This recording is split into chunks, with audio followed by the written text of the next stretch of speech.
سلام. در بخش دیگه ای از محاسبات مالی در اکسل به تابع ارزش آتی بر اساس آرایی از نرخ بهره‌ها میرسیم. مثال رو که ملاحظه میکنید اینجا نرخ بهره‌های متفاوتی در طی دوره‌های مختلف داریم.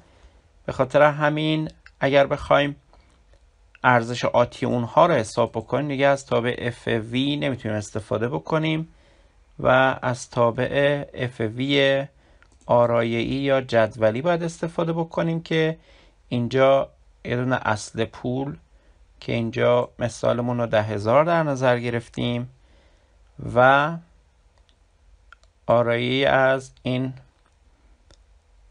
نرخ بهره ها رو در نظر میگیریم و در نهایت به جواب مورد نظر میرسیم.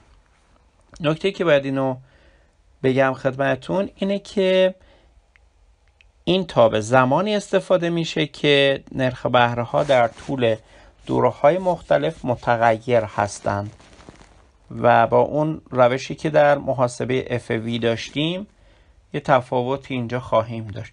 اگر تابع FV رو من اینجا برای شما تایپ بکنم میبینید که آیتم های مؤثر برای محاسبه نرخ بهره، تعداد سالها، پرداختی ها یا دریافتی های یکسان و ارزش فعلی پول هست. ولی خب توی حالتی که FV به صورت جدولی از نرخ بهره ها محاسبه میشه آیتم ها متفاوت هستن و ما نرخ بهره ها رو همراه با اصل پول در نظر میگیریم.